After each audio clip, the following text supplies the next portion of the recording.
नमस्ते दोस्तों। Classic books bye audio पिटारा में आपका स्वागत है। बेहतरीन ऑडियो बुक सुनने के लिए हमारा चैनल सब्सक्राइब करें और बेल आइकन दबाना ना भूलें ताकि आपको हर अपडेट मिलता रहे। ऑडियो पिटारा प्रस्तुत करता है मेपल प्रेस द्वारा प्रकाशित बुक्स, जिन्हें सिर्फ मनोरंजन के उद्देश्य से रिकॉर्ड किया गया है। ये कहानियां शिक्षाप्रद और मनोवैज्ञानिक सिद्धांतों पर आधारित हैं, लेकिन इनका उद्देश्य किसी भी नैतिक या सामाजिक संदेश को प्रचारित करना नहीं है। ऑडियो पिटारा इसके लिए किसी भी प्रकार की जिम्मेदारी नहीं लेता है। प्रत्येक श्रोता या सुनने वाले को सलाह दी जाती है कि वे इन कहानियों को सिर्फ मनोरंजन के लिए ही सुनें और नैतिक और सामाजिक दृष्टिकोण से अपनी विवेकशीलता के संदर्भ में समझें। ऑडियो पिटारा सुनना जरूरी है। सादत हसन मंटो का फसाना, इश्क हकीकी। इश्क और मोहब्बत के बारे में अखलाक का नजरिया वही था जो अक्सर आशिकों का और मोहब्बत करने वालों का होता है। वो रांझे पीर का चेला था। इश्क में मर जाना उसके लिए नजदीक एक अजीमुशान मौत मरना था। अखलाक 30 बरस का हो गया, मगर बावजूद कोशिशों के उसको किसी से इश्क ना हुआ। लेकिन एक दिन अर्नगर्ड बर्गमैन की picture for whom the bell tolls का मैटिनी शो देखने के दौरान इसने महसूस किया कि उसका दिल उस बुर्कापोश लड़की से वाबस्ता हो गया है जो उसके साथ वाली सीट पर बैठी थी और सारा वक्त अपनी टांग हिलाती रही थी। पर्दे पर जब साए कम और रोशनी ज्यादा होती तो अखलाक ने उस लड़की को एक नजर देखा। इसके माथे पर पसीने के नन्हे नन्हे कतरे थे, नाक की फिनिंग पर चंद बूंदें थी। जब अखलाक ने उसकी तरफ देखा तो उसकी टांग हिलना बंद हो गई। एक अदा के साथ इसने अपने स्याह बुर्के की जाली से अपने चेहरे को ढांप लिया। ये हरकत कुछ ऐसी थी कि अखलाक को बेइख्तियार हंसी आ गई। उस लड़की ने अपनी सहेली के कान में कुछ कहा। दोनों हौले हौले हंसी। इसके बाद उस लड़की ने निकाब अपने चेहरे से हटा लिया, अखलाक की तरफ तीखी तीखी नजरों से देखा और टांग हिलाकर फिल्म देखने में मशगूल हो गई। अखलाक सिगरेट पी रहा था। अर्नगर्ड बर्गमैन उसकी महबूब एक्ट्रेस थी। For whom the bill tools में उसके बाल कटे हुए थे।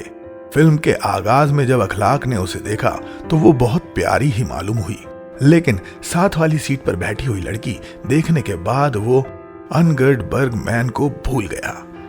यूं तो करीब करीब सारा फिल्म उसकी निगाहों के सामने चला, मगर इसने बहुत ही कम देखा। सारा वक्त वो लड़की इसके दिलो दिमाग पर छाई रही। अखलाक सिगरेट पर सिगरेट पीता रहा।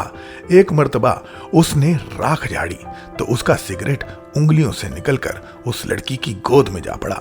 लड़की फिल्म देखने में मशगूल थी, इसलिए उसको सिगरेट गिरने का कुछ पता ना था। अखलाक बहुत घबराया। इसी घबराहट में इसने हाथ बढ़ाकर सिगरेट इसके बुर्के पर से उठाया और फर्श पर फेंक दिया। लड़की हड़बड़ाकर उठ खड़ी हुई। अखलाक ने फौरन कहा, माफी चाहता हूँ, आप पर सिगरेट गिर गया था। लड़की ने तीखी तीखी नजरों से अखलाक की तरफ देखा और बैठ गई।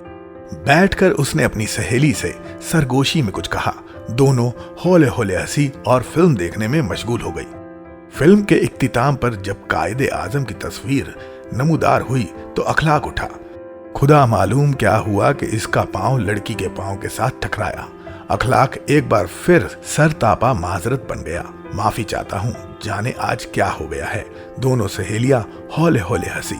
जब भीड़ के साथ बाहर निकली तो अखलाक उनके पीछे पीछे हो लिया। वो लड़की जिससे उसको पहली नजर का इश्क हुआ मुड़ मुड़ कर देखती रही।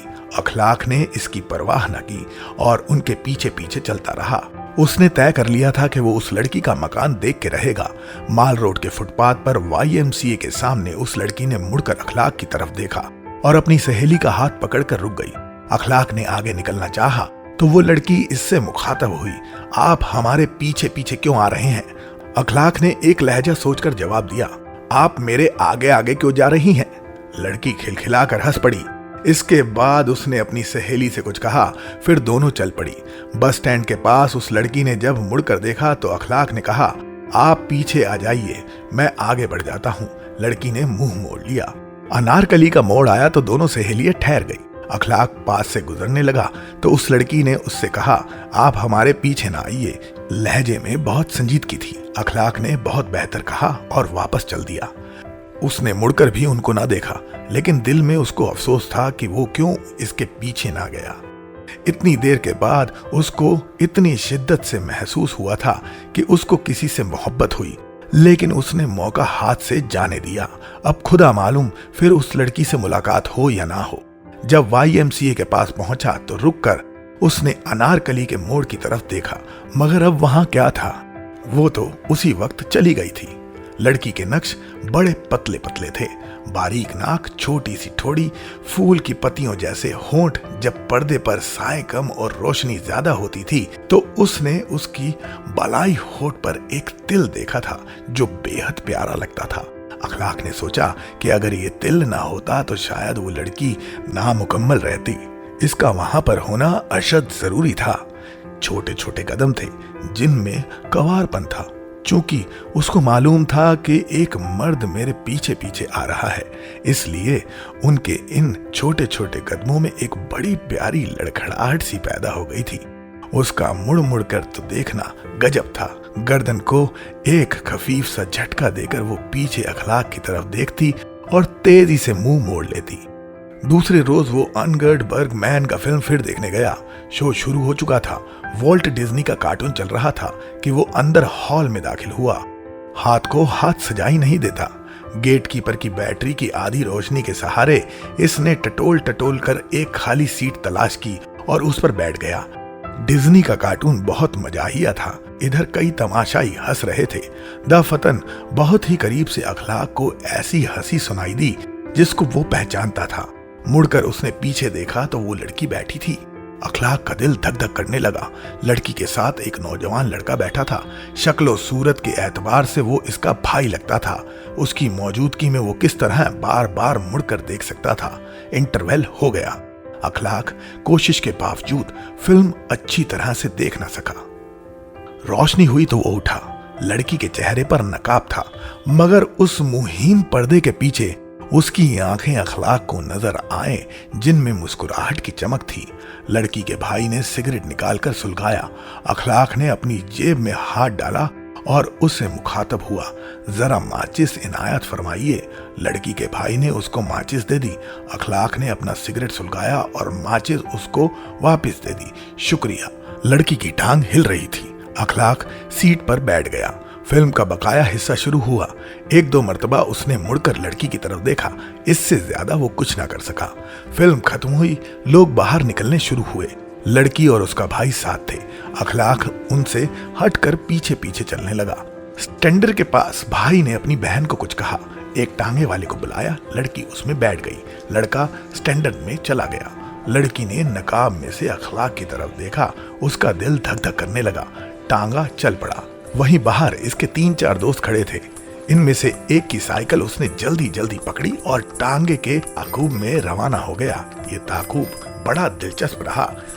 जोर की हवा चल रही थी। लड़की के चेहरे पर से निकाब उठ उठ जाती। स्याहे जॉर्जेट का पर्दा फड़फड़ाकर उसके सफेद चेहरे की झलकियां दिखाता था। कानों में सोने के बड़े बड़े झूमर थे। पतले पतले होठों पर स्याही माइल सुर्खी थी और बलाई होठ पर तिल, वो अशद जरूरी तिल। बड़े जोर का झोंका आया तो अखलाक के सर पर से हैट उतर गया और सड़क पर दौड़ने लगा। एक ट्रक गुजर रहा था। इसके ओजनी पहिए के नीचे आया और वहीं चित गया। लड़की हंसी। अखलाक मुस्कुरा दिया। गर्दन मोड़कर हैट की तलाश देखी जो बहुत पीछे रह गई थी और लड़की से मुखातिब होकर कहा, उसको तो शहादत का रत्ब मिल गया। लड़की ने मुंह दूसरी तरफ मोड़ लिया। अखलाक थोड़ी देर बाद फिर इससे मुखातिब हुआ, आपको ऐतराज है तो वापस चले जाता हूँ। लड़की ने उसकी तरफ देखा मगर कोई जवाब न दिया। अनारकली की एक गली में टांगा रुका और वो लड़की उतरकर अखलाक की तरफ बार बार देखी।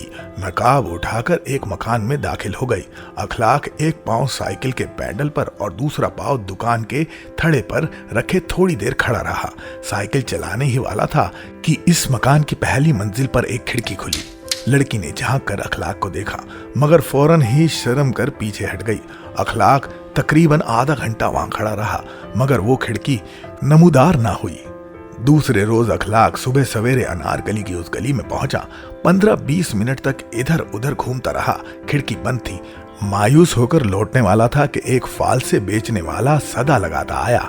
खिड़की खुली। लड़की सिर से नंगी नमूदा हुई। इसने फालसे वाले को आवाज दी, भैया फालसे वाले जरा ठहरना। फिर उसकी निगाहें एकदम अखलाक पर पड़ी। चौंक कर वो पीछे हट गई। फालसे वाले ने सर पर से छाबड़ी उतारी और बैठ गया। थोड़ी देर बाद वो लड़की सर पर दुपट्टा लिए नीचे आई। अखलाक को उसने कनखियों से देखा, शर्माई और फालसे लिए बगैर वापस चली गई। अखलाक को ये अदा बहुत पसंद आई, थोड़ा सा तरस भी आया। फालसे वाले ने जब उसको घूर के देखा तो वो वहां से चल दिया। चलो आज इतना ही काफी है। चंद दिन ही में अखलाक और उस लड़की में इशारे शुरू हो गए। हर रोज सुबह 9 बजे वो अनारकली की इस गली में पहुंचता। खिड़की खुलती, वो सलाम करता, वो जवाब देती मुस्कुराती। हाथ के इशारे से कुछ बातें होती, इसके बाद वो चली जाती।